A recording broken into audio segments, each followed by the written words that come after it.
أهلا بيكم يا شباب في حلقة جديدة رايقة من البودكاست بتاعنا. يا ترى كم مرة كنت قاعد مع صاحبك اللي دايما مستعجل، اللي هو لسه داخلين من باب الجامعة في أول يوم في سنة أولى، وتلاقيه بيقولك تفتكر هنلاقي شغل بسرعة بعد التخرج؟ أو صاحبك التاني اللي لسه متعرف على بنت في السكشن من يومين وجاي يقولك أنا هروح أقول لها إني معجب بيها وعايز أتقدم. أكيد في اللحظة دي رد فعلك التلقائي ومن غير تفكير بتبصله بطرف عينك وتقوله يا عم اتك على الصبر سيكا، اصبر على رزقك. سؤال حلقة النهاردة بقى، لو الموقف ده حصل لك مع حد أجنبي، أو بلاش لو عايز تبان روش كده وسط الشلة، إزاي تقول اتك على الصبر بالإنجليزي؟ صديقنا العزيز اقترح إننا نقول take it slow، وهي صح جدا وممتازة، بس الإنجليزي مليان إفيهات وتعبيرات تانية بتدي نفس المعنى وبتخليك تبان نيتيف وأصيل في اللغة. كوباية قهوتك أو النسكافيه بتاعك وركز معايا عشان هنظبط الأداء. أول حاجة، امسك حصينتك يا نجم، hold your horses. تخيل معايا إنك راكب عربية كارو بحصانين، والحصانين دول فجأة قرروا يطيروا بيك. أول حاجة هتعملها إيه؟ هتشد اللجام وتمسكهم عشان تهديهم. الخواجات بقى بيفكروا بنفس الطريقة. أشهر وألذ تعبير عشان تقول لواحد اتك على الصبر هو hold your horses. معناها الحرفي امسك خيولك، بس المعنى المقصود هو اهدى، روق، ما تستعجلش. ازاي نستخدمها؟ تخيل صاحبك بيقولك انا هسيب الكلية دي واروح افتح مشروع فراخ بانيه بكرة الصبح. ترد عليه وتقول له واو hold your horses bro, let's think about this first. يا عم حيلك حيلك، اتك على الصبر، نفكر الأول. تاني حاجة، بلاش تنط قبل الصفارة، don't jump the gun. عارفين في سباق الجري لما الحكم بيضرب طلقة في الهواء عشان اللعيبة تبدأ تجري؟ أحيانا بيبقى فيه لاعب متحمس بزيادة فبيجري قبل ما الحكم يضرب النار أصلا. ده بنسميه في الإنجليزي jumping the gun. فلما صاحبك يكون بيسابق الزمن وعايز ياخد خطوة بدري قوي عن ميعادها تقول له don't jump the gun. إزاي نستخدمها؟ تخيل زميلك في الدفعة لسه الدكتور ما نزلش درجات الميد ترم وهو عمال يقول أنا شلت المادة خلاص، أنا هعيد السنة، أنا هسافر أزرع بطاطس في كندا. إزاي نستخدمها؟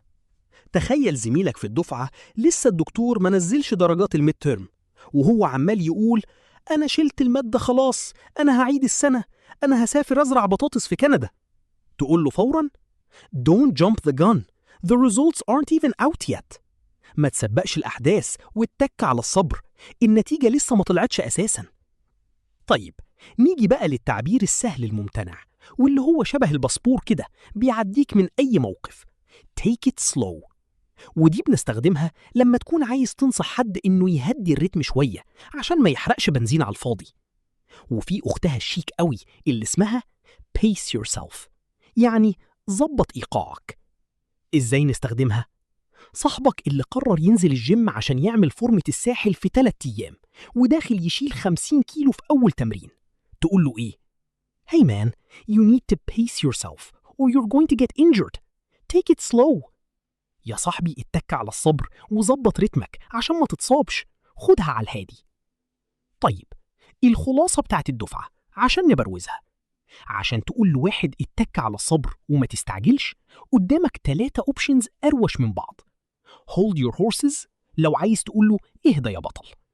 don't jump the gun لو عايز تقول له ما تسبقش الأحداث. take it slow or pace yourself لو عايز تقول له خدها على الهادي عشان تكمل. اللغة يا شباب مش مجرد كلمات بنرصها جنب بعض، دي ثقافة وإفيهات ومواقف. جربوا تستخدموا التعبيرات دي وسط كلامكم الأسبوع ده وهتلاقوا لسانكم خد عليها وبقت بتطلع بشياكة. لو عجبتكم حلقة النهاردة ما تنسوش تعملوا شير لأصحابكم اللي دايما مستعجلين، واكتبوا لي في الكومنتات لو في إفيه مصري تاني مجننكم وعايزين تعرفوا بيتقال إزاي بالإنجليزي. أشوفكم الحلقة الجاية واتك على الصبر. يلا، بيس. إزاي نستخدمها؟ تخيل زميلك في الدفعة لسه الدكتور ما نزلش درجات الميد ترم وهو عمال يقول أنا شلت المادة خلاص، أنا هعيد السنة، أنا هسافر أزرع بطاطس في كندا. تقول له فوراً Don't jump the gun, the results aren't even out yet. ما تسبقش الأحداث واتك على الصبر، النتيجة لسه ما طلعتش أساساً.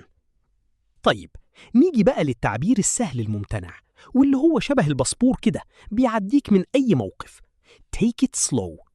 ودي بنستخدمها لما تكون عايز تنصح حد إنه يهدي الريتم شوية عشان ما يحرقش بنزين على الفاضي. وفي أختها الشيك قوي اللي اسمها pace yourself، يعني ظبط إيقاعك.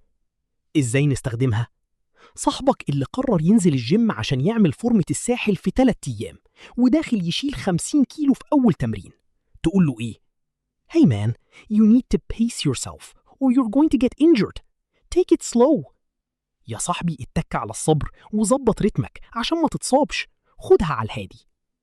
طيب، الخلاصة بتاعت الدفعة عشان نبروزها، عشان تقول لواحد اتك على الصبر وما تستعجلش، قدامك 3 اوبشنز أروش من بعض.